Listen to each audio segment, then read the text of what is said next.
Shalom peuple de Dieu. C'est un honneur pour moi de mettre à votre disposition les supports qui ont été utilisés lors de notre séminaire La restauration selon Néhémie. Nous remercions la Fondation El Shaddai ainsi que le pasteur Colin Zolantima qui nous ont gracieusement fourni ce matériel d'enseignement. Bonne écoute et vivons la transformation de Dieu. Chers téléspectateurs, nous allons continuer notre émission et nous allons parler aujourd'hui du partenariat. Comment trouver des partenaires? Vous savez, dans les affaires, souvent, on croit que le fait de mettre de l'argent ensemble, c'est là où on va faire beaucoup de bénéfices. Mais il y a des principes que Dieu donne. On a beaucoup de conflits entre différents partenaires parce que les gens n'ont pas marché selon les principes de Dieu. C'est quoi le partenariat? Le partenariat, c'est toute association entre deux ou plusieurs personnes. Le partenariat peut être au niveau des affaires, dans une entreprise. Ça peut être au niveau d'une église, le fait d'aller dans une église. Le partenariat peut être lorsque vous allez dans un parti politique. Le partenariat peut être au niveau de la famille, du foyer, du mariage. C'est un partenariat. Donc, chaque fois que vous vous retrouvez dans une situation où vous devez vous associer à une autre personne, c'est un partenariat. Alors, dans le partenariat, il y a ce qu'on peut appeler aussi les dangers du partenariat. Quels sont les différents dangers? La Bible nous dit, un associé met en danger votre réputation. Proverbe 22, verset 1. La réputation est préférable à de grandes richesses et la grâce vaut mieux que l'or et l'argent. Il faut toujours préserver sa réputation. Dis-moi qui tu hantes, je te dirai qui tu es. Donc, lorsque vous vous associez avec quelqu'un qui n'a pas une bonne réputation, cela va déteindre sur vous. Et dans 2 Chroniques, verset 19, verset 2, il est dit, doit-on secourir le méchant et aimes-tu ceux qui haïssent l'Éternel? À cause de cela, l'Éternel est irrité contre toi. C'est le roi Josaphat qui s'est allié avec un roi, avec le roi Akab que Dieu haïssait. Et ils ont construit des bateaux. Ça a pris du temps pour la construction. Mais lorsqu'ils ont terminé, dès qu'on a mis le bateau dans l'eau, le bateau s'est écrasé. Attention, lorsque vous faites le partenariat, attention aux personnes avec qui vous allez traiter. Un associé vous entrave votre liberté à obéir à Dieu.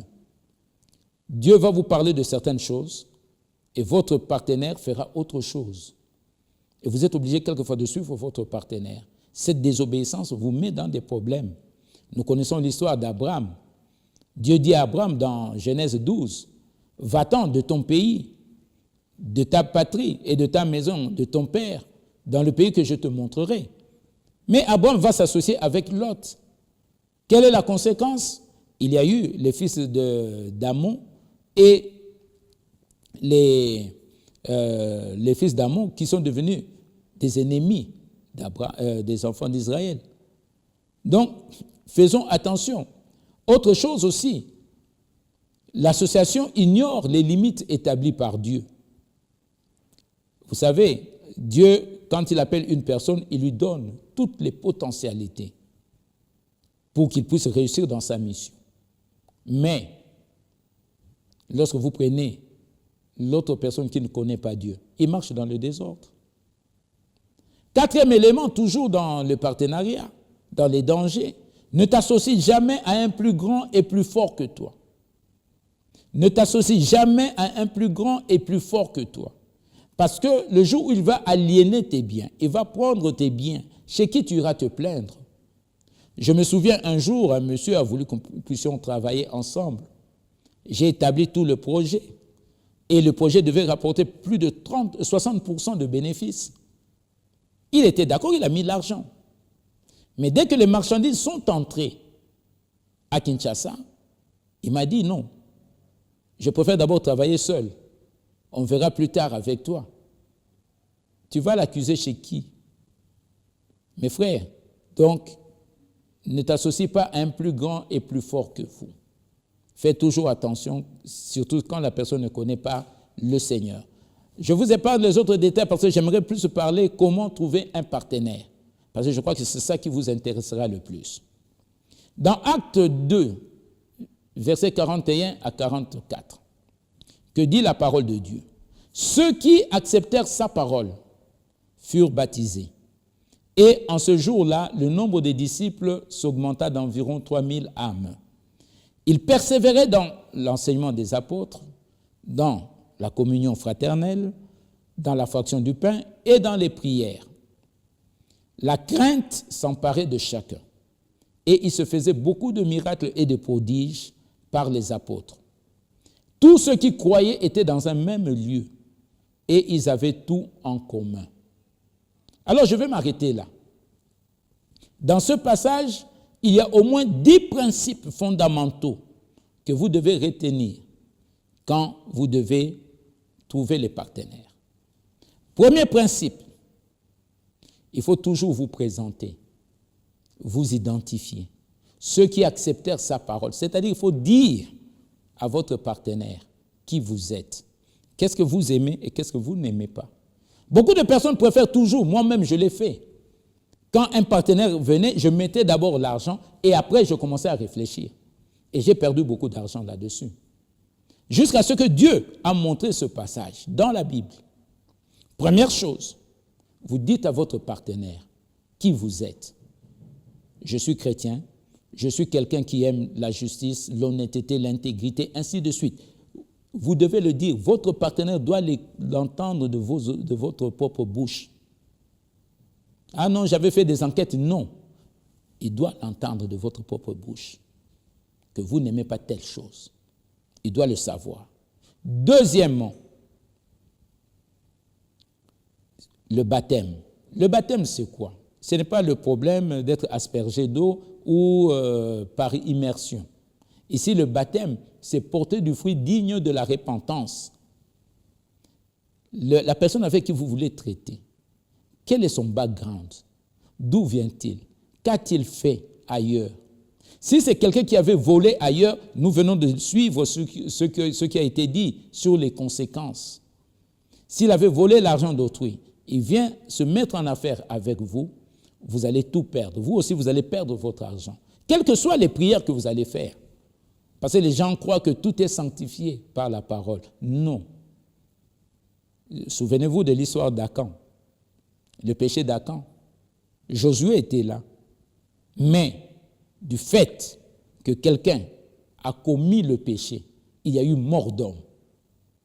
Et vous aussi, vous risquez de perdre aussi bien votre bien, aussi bien peut-être des membres de famille, parce que vous avez fait une mauvaise association avec quelqu'un que Dieu est en train d'haïr, que Dieu est en train de rejeter.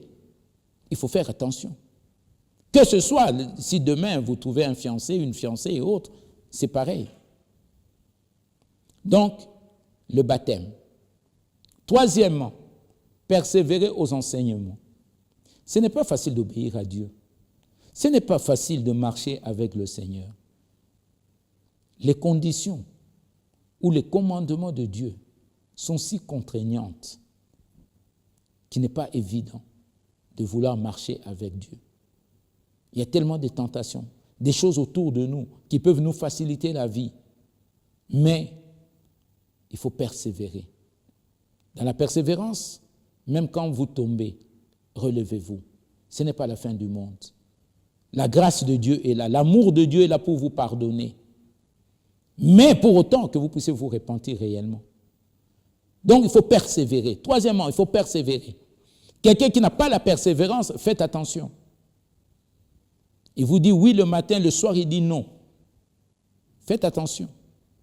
Quatrièmement, la communion fraternelle.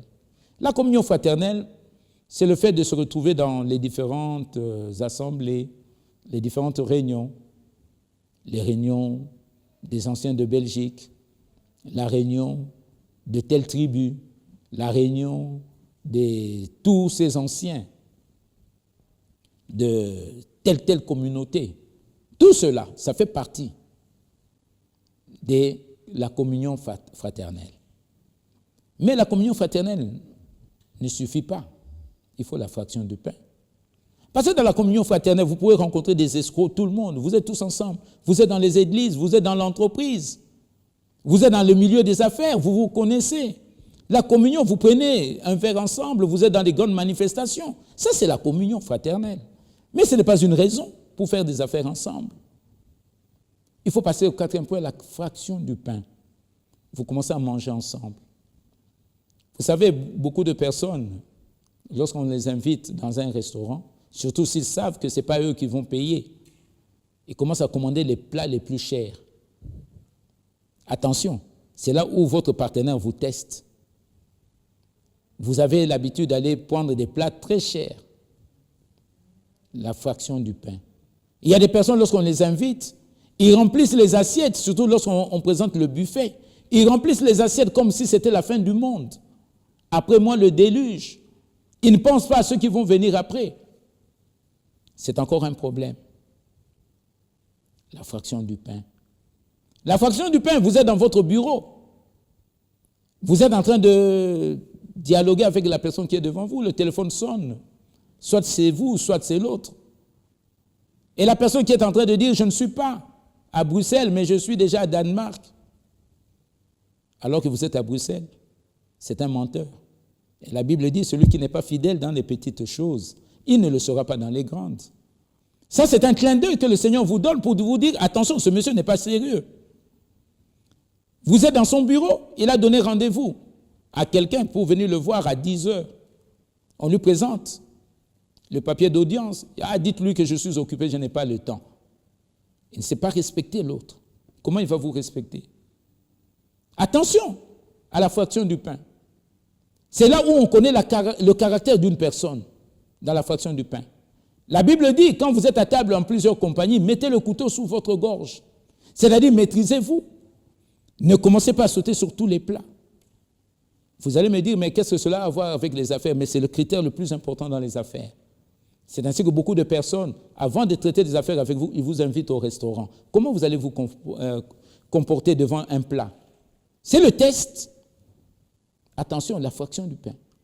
Mais la fraction du pain, après la fraction du pain, vous avez le temps de parler. Vous êtes tellement détendu, vous commencez à raconter tellement de belles histoires. Mais après cela vient le temps de la prière, des prières profondes. En tant que chrétien, vous devez passer à une autre dimension de prière dans les affaires. Savoir, voir les choses que les autres ne voient pas. Pas des prières superficielles, des prières profondes qui amènent à l'existence des choses qui n'existent pas. Nous avons besoin de cela. Ce n'est plus des prières de Alléluia, Amen. Non, nous entrons dans un terrain dangereux des affaires. Il faut prier. Et dans la prière, maintenant, vous allez connaître le cœur de votre partenaire. Parce que dans la prière, Dieu va révéler son cœur. Je me souviens d'un monsieur qui est venu me voir en 1993, juste après le deuxième pillage. Il est venu pour acheter du ciment. Et ce monsieur m'a dit qu'il voulait acheter du ciment, c'était un samedi. Je lui ai dit, désolé, samedi, je ne travaille pas. Il a voulu insister, j'ai dit, ok, on se revoit le lundi. On s'est séparés, je suis allé prier. Et Dieu me dit, ne fais pas les affaires avec ce monsieur. Et quand il est revenu le lundi, je lui ai dit, je ne ferai pas des affaires avec vous. Il me dit, pourquoi? Je lui ai dit, voici ce que le Seigneur m'a dit. Le monsieur surpris dit, qui t'a parlé de moi? Je dis, j'ai un Dieu qui parle.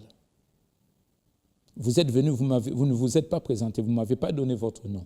Vous n'avez même pas laissé votre carte de visite. Mais je suis allé prier, mon Dieu m'a parlé. Le lendemain, le monsieur venait avec sa femme. Sa femme me dit, mais monsieur, vous êtes un devin, un marabout? C'est pour vous dire, mes frères, que nous sommes dans un temps où nous devons prendre du temps dans la prière, et sérieusement.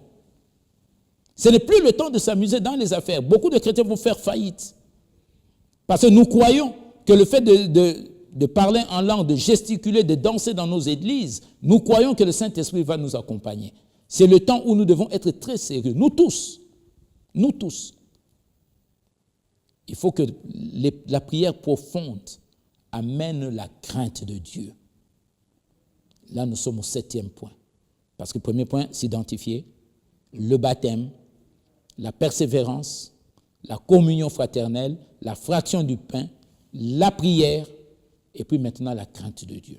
Quand la prière est profonde, la crainte de Dieu arrive dans le cœur des gens. Les gens ont peur de tricher, ils ont peur de mentir, parce qu'ils savent ce qui va se passer avec la puissance de Dieu.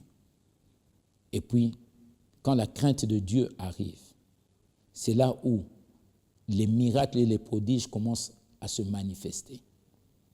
Vous savez, j'ai envoyé mon véhicule au port de Matadi, aller chercher des marchandises. Et comme mes hommes étaient assez rigoureux, à partir du port, pendant qu'ils ont arrêté le véhicule quelque part, ils l'ont garé. La nuit, les gens ont scié le tuyau de frein. Alors, le matin, ils sont partis, ils n'ont pas remarqué cela. Arrivés sur la montagne, le temps, lorsqu'ils ont commencé maintenant à descendre la pente, le chauffeur essaie d'appuyer sur les pédales, il n'y avait plus rien. Et le ravin était devant eux. Et ce chauffeur a demandé au beau chauffeur de sauter du véhicule parce que c'était évident qu'ils allaient dans le ravin. Et pendant qu'il descendait, il a commencé à crier au Seigneur, à prier. Arrivé plus ou moins à 30 mètres de l'érosion, il a braqué son volant d'une manière assez forte. Au moment où il a relâché, par ce mouvement, la remorque s'est basculée pour glisser sur les parois et la remorque s'est arrêtée à 10 mètres du ravin. On a fait le transbordement. Quand le véhicule est rentré à Matadi, les gens ont crié. Ils ont dit, oui, nous croyons que Dieu est avec vous. Parce que les gens attendaient que le véhicule soit dans le ravin. On a besoin des miracles et des prodiges. On a besoin de voir la puissance de Dieu dans tout ce que nous faisons. Je vous avais raconté l'histoire de ce fermier en Alsace qui a imposé les mains sur ses champs. Et il y a eu multiplication. Je me souviens de ce frère qui devait aller acheter une maison qui était au-delà de ses revenus. Et voilà, il a dit au propriétaire, je ne peux pas, c'est au-delà de mes revenus. Le propriétaire s'est fâché. Il lui a raccroché au nez. Lui, il a continué à prier. Quelques jours plus tard, un événement au niveau international s'est produit. Dans la panique, le propriétaire a voulu vendre la maison, mais il n'y avait pas de preneur. Il est revenu chez cet ami-là. L'ami dit, mais vous connaissez mes revenus? Il dit, il n'y a pas de problème, donnez-moi cet argent-là. Il a donné, dès qu'ils ont signé, quelques jours après, la situation s'est calmée au niveau international. Et j'avais visité cette maison. C'est près d'un château, c'est comme un château. C'est comme un château. Le jour où je suis allé pour la première fois, je ne m'y attendais pas que ce soit cette maison-là, puisque je connaissais plus ou moins l'ami. Mais Dieu est capable de tout. Dieu est capable de tout. Les miracles et les prodiges, nous en avons besoin. Vous qui me suivez, dans vos affaires, dans vos familles, dans vos nations, on a besoin des miracles et des prodiges. Il faut qu'on arrive aujourd'hui à ressusciter cet esprit de la Pentecôte. La Pentecôte, ce n'est pas des gesticulations, c'est la vie, c'est la puissance du Saint-Esprit. Dans les affaires, dans le travail, on a besoin des miracles et des prodiges. Et lorsque les miracles et les prodiges se font, ils étaient tous dans un même lieu. Vous commencez à voir des gens avec qui vous avez la même vision, le même entendement, la même compréhension des choses. Vous avez les mêmes motivations pour résoudre les problèmes, pour travailler. Et ce n'est qu'après, vous arrivez au 10e point, que vous pouvez mettre vos biens en commun. Parce que personne n'a intérêt à voler l'autre. Personne n'a intérêt à tricher. Personne n'a intérêt à mentir. C'est ça, le partenariat. Les 10 principes du partenariat. Si vous voulez éviter les escrocs sur votre chemin, ne mettez jamais l'argent au devant. Commencez à analyser. Vous allez voir qu'après 2, 3 points que vous allez analyser, la personne va disparaître. Le partenariat. Oui, il peut arriver, évidemment, que Dieu vous permette de travailler avec quelqu'un qui ne répond pas avec tous ces critères. J'ai connu, une personne est venue me voir qui ne priait pas. Il a voulu qu'on puisse s'associer dans le transport. En priant, le Seigneur me dit, travaille avec lui. Nous avons travaillé avec cette personne. On a gagné de l'argent. Il était très content. Mais à la fin, le Seigneur me dit, maintenant ça suffit. Parce que j'ai voulu qu'il apprenne la différence entre un chrétien et un non-chrétien. Aujourd'hui, c'est quelqu'un qui sert le Seigneur. Et c'est un grand enseignant aujourd'hui dans un pays étranger. Mes frères, nous devons apprendre à revenir dans les principes de Dieu. Nous devons apprendre à chercher Dieu. Le partenariat, on ne doit pas le faire n'importe comment. Nous avons des principes, des critères que Dieu donne. Même si nous allons dans les églises, nous devons respecter ces critères. Parce que dans le partenariat, il faut apprendre à lire les textes. Nous avons un problème. Beaucoup de personnes ne lisent pas les textes. On fait des partenariats juste par plaisir, mais on ne lit pas. On n'analyse pas les textes. Quand vous allez dans une église, il faut lire le statut. Vous voulez traiter dans un parti politique, mais lisez le statut. On doit vous engager quelque part, mais lisez le statut. Ou les conditions de travail, ou le contrat de travail. Tout cela, vous devez lire. Ne signez pas pour le plaisir de signer. Un de mes professeurs nous disait ceci. Quand on vous présente un document à signer, ne regardez pas tout ce qui est mis en gras, en gros caractères. Allez lire toujours les astérix, les petits points là, tout petits qu'on voit à peine, parce que c'est là où se situe le vrai problème. Vous qui me suivez, vous signez des contrats, mais vous ne lisez jamais les astérix. Et demain, quand on va vous le présenter, nul n'est censé ignorer la loi. Donc le partenariat est important. Parce que dans les temps qui arrivent, il y aura difficulté d'avoir de l'argent. On a besoin de trouver des partenaires où chacun de nous apportera en fonction de ses compétences, de ses potentialités, de tout ce qu'il a. Chacun de nous. Nous avons besoin de constituer une armée de l'Éternel. Dieu est en train de préparer cette armée. Des personnes remplies du Saint-Esprit qui vont marcher la main dans la main. Ils mettent tout en commun pour la gloire de Dieu et assainir l'environnement. Aucun gouvernement ne pourra aujourd'hui résoudre les problèmes sociaux, les problèmes économiques. Il n'y a que l'Église, avec la puissance du Saint-Esprit, qui peut le faire. Vous connaissez l'histoire de Jean Calvin en Suisse. Le pays était très pauvre, mais avec la puissance du Saint-Esprit, il a pu travailler, il a réformé la Suisse. Vous connaissez l'histoire de Hans Nielsen Hoge en Norvège, comment il a circulé le pays à ski pour évangéliser. Aujourd'hui, la Norvège, c'est le pays le plus riche par habitant et c'est le pays le moins corrompu dans le monde. Je peux continuer plusieurs exemples. Parce que le partenariat amène tout le monde à travailler ensemble. Là où vous êtes, si deux personnes ne marchent pas ensemble, ils ne peuvent pas réussir. C'est pour cela, avant de choisir la personne avec qui vous devez travailler, vous devez évoluer. Regardez aux différents principes. Quelqu'un qui n'est pas honnête, qui n'est pas sincère, qui n'a pas la vérité en lui, ne traitez pas rapidement les affaires. Attendez que Dieu puisse le corriger. Ne mettez jamais votre argent.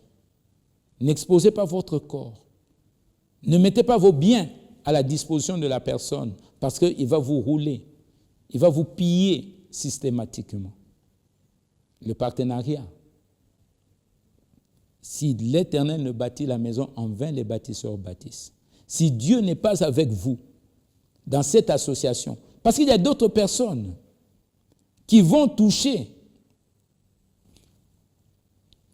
au fétiche, mais vous serez influencé, malgré le Saint-Esprit que vous croyez avoir. Parce que Dieu ne vous demande pas de vous associer n'importe comment. Vous devez analyser tout selon les règles prescrites d'avance, selon le modèle que vous avez vu au ciel, comme il l'a dit à Moïse. Quel a été le problème de Josué avec les Gabaonites? Parce qu'il n'a pas consulté le Seigneur, il a signé le pacte. Conséquence de ce pacte, des siècles qui se sont écoulés. Saoul va commettre un péché. Il va vouloir tuer les Gabaonites, alors que c'est Josué qui a prêté serment qu'ils vont rester au milieu d'eux. Dieu n'a pas touché Saoul, mais Dieu a attendu qui? David. Et c'est David qui a payé les conséquences dans 2 Samuel 21. Dieu l'a frappé de famine pendant 3 ans. Et quand il a prié, Dieu lui a dit, c'est à cause du péché de Saoul. Va corriger. Il a dû corriger pour que la paix revienne. Oui. Mes frères, ne vous liez pas rapidement avec qui que ce soit si vous n'avez pas testé les principes de Dieu. Nous arrivons dans des temps où les gens seront méchants. Les gens ne respecteront plus les règles. Mais vous devez vous assurer que ceux qui vont marcher avec vous marchent conformément aux principes de Dieu. Vous qui me suivez, vous êtes dans les affaires. Aujourd'hui, les capitaux des entreprises sont ouverts au niveau de la bourse. On nous encourage à trouver des partenaires par-ci, par-là. C'est une bonne chose. Mais vous qui êtes chrétiens, avant de signer, avant d'adhérer à quelque chose, rassurez-vous que la présence de Dieu ou les principes de Dieu sont respectés. Sinon, vous allez perdre votre argent. Nous voyons beaucoup d'endroits où on fait des prières, on fait des jeûnes, on veut libérer les gens qui sont pris dans des problèmes, des gens dans les affaires, ils sont en faillite. On doit sceller, on doit les arrêter. Ils recourent à la prière, mais ils ont commis déjà des fautes qu'ils doivent payer. Attention au partenariat. 2 personnes ne peuvent pas marcher ensemble s'ils ne se conviennent pas d'abord. Donc, avant de le faire, respectez les principes. Vous voulez vous marier, parce que c'est pareil aussi pour le mariage. Vous voulez vous marier, rassurez-vous que cet homme-là ou cette femme-là marche dans l'intégrité. Qu'il n'y a pas eu des choses qu'ils ont laissées. J'ai vu des gens aller se marier, des personnes qui ont fui certains foyers alors qu'ils ont payé des dots là-bas. Ils ont refusé de payer la dot. Ils ont fui. Il y a des conséquences qui suivent. Parce que les affaires, il ne s'agit pas que de problèmes d'argent, il y a une dimension spirituelle. Une dimension spirituelle d'une manière ou d'une autre. Regardez les différentes inaugurations dans les différentes entreprises, dans différents endroits. Il y a toujours des célébrations, soit spirituelles, soit occultes, d'une manière ou d'une autre. Mais vous devez savoir avec qui vous traitez, avec qui vous marchez. Et c'est là que vous connaîtrez la différence entre ceux qui servent Dieu et ceux qui ne le servent pas. Donc, dans le partenariat, ne courez pas seulement parce qu'il y a le problème des avantages financiers. Ne courez pas parce qu'il y a de l'argent que vous allez gagner. Mais vous devez courir pour savoir est-ce que dans ce partenariat, je viens pour servir Dieu ou je viens pour servir mes intérêts. Est-ce que dans ce partenariat, en quoi ça va glorifier Dieu? Dans ce partenariat, en quoi je donnerai la vie à tous ceux qui sont autour de moi? Est-ce que ce partenariat sert à détruire la vie des gens? Ce partenariat nous amène à créer des activités pour tuer les gens, importer des produits impurs à la consommation ou impropres à la consommation? Est-ce que dans ce partenariat, nous allons vendre des produits toxiques? Est-ce que dans ce partenariat, nous allons brimer le droit des orphelins, des ouvriers, des travailleurs? Est-ce que dans ce partenariat, nous allons sacrifier nos collaborateurs? C'est vous qui devez prier et savoir si vous devez y aller ou non. Ne vous précipitez pas, parce que Dieu va vous frapper. Je vais juste conclure. Un monsieur est venu me voir pour qu'on fasse des affaires. Pendant que je priais, Dieu me dit, ne fais pas les affaires. Mais c'était tellement intéressant. Je dis, mais on va gagner de l'argent. Je vais aider les églises. J'ai traité les affaires. 3 jours après, ma femme est tombée malade. Mon fils est tombé malade. Mon fils était gravement malade. Il avait la fièvre. On a donné tous les produits, on a fait la serviette trempée, mais impossible. Et à un moment donné, j'ai pris l'enfant au salon. J'ai essayé de prier, mais je sentais que ça ne passait pas. Et j'ai gardé silence. Et j'ai entendu clairement le Seigneur me dire, tu as ouvert la porte dans ta maison. Je t'avais dit de ne pas faire cette affaire-là. J'ai dit, Seigneur, je te demande pardon. Demain, je corrige cette affaire, j'arrête cette affaire. Mes frères, sur le champ, j'ai prié, la fièvre de l'enfant est tombée. L'enfant a pu dormir. Je suis allé voir ma femme dans la chambre, je lui ai dit, tu n'iras pas à l'hôpital. Je sais pourquoi tu es malade. Mais Dieu t'a guéri. Vous qui me suivez maintenant, vous avez peut-être fait des partenariats. Vous savez pourquoi votre enfant est malade. Vous savez pourquoi votre femme est malade. Vous savez pourquoi certaines choses ne marchent pas. Vous le savez. Mais Dieu vous demande simplement de vous repentir. Changer de direction, changer de cap. Et là, vous verrez maintenant que la gloire de Dieu va revenir sur vous. Et la puissance du Saint-Esprit va vous guérir, va apporter la paix et la joie dans vos maisons. Que Dieu vous bénisse. Que Dieu vous aide à bien réaliser, à bien réfléchir chaque fois que vous devez signer, comment signer votre partenariat.